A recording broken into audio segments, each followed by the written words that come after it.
Haryana BJP प्रदेश अध्यक्ष OP Dhankhar से भी खास बातचीत की हमारे संवाददाता स्पर्श शर्मा ने। सुनिया हमारे साथ बात करने के लिए मौजूद है। सर, कुलदीप बिश्नोई से लंबे समय से बातचीत चल रही थी, आखिरकार भारतीय जनता पार्टी में शामिल हुए, किस तरीके से देख रहे हैं? देखिए, कुलदीप बिश्नोई समाज के एक प्रमुख नेता हैं। हरियाणा पैन हरियाणा भी उनकी पहचान है, तो पार्टी को इसी से मजबूती मिलेगी।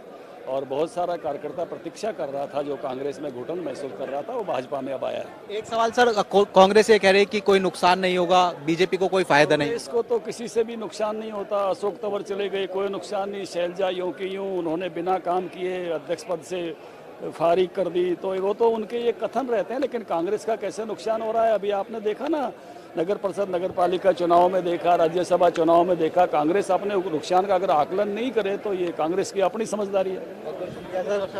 हरियाणा बीजेपी के प्रदेश अध्यक्ष थे ओम प्रकाश धनखड़ साफ तौर पर जनता टीवी से खास बातचीत कर रहे थे।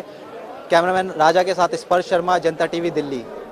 तो ओपी धनखड़ से खास बातचीत हमारे संवाददाता ने की और साफ तौर पर ओपी धनखड़ ने इस बात का जिक्र किया कि कांग्रेस ये बताए कि उनका नुकसान आखिर कब कब हुआ है। अशोक तंवर से लेकर कुमारी शैलजा से लेकर और अब कुलदीप बिश्नोई, आखिरकार कांग्रेस के अंदर खाने में चल क्या रहा है वो कांग्रेस को ही नहीं पता। इस बात का जिक्र यहाँ पर ओपी धनखड़ ने किया है। कल कुलदीप बिश्नोई तो ये तक कह गए कि कांग्रेस इस समय सेल्फ डिस्ट्रक्टिव मोड पर आ खड़ी हुई है और उसका केंद्र बिंदु हुड्डा है। तो सीधे तौर पर यहां पर इस तरीके से दावेदारी भी देते दिखे कुलदीप बिश्नोई। उन्होंने ये तक कह दिया कि उपचुनाव यहां पर हुए और पार्टी ने चाहा तो भव्य बिश्नोई जो है वो उतरेंगे और साथ ही फिर उस समय भूपेंद्र सिंह हुड्डा वहां से उतर के दिखाएं और अगर वो हारते हैं तो फिर वो राजनीति छोड़ देंगे। लेकिन अब क्योंकि सियासी समीकरण बन रहे हैं या बिगड़ रहे हैं, ये तो आने वाला वक्त तय करेगा।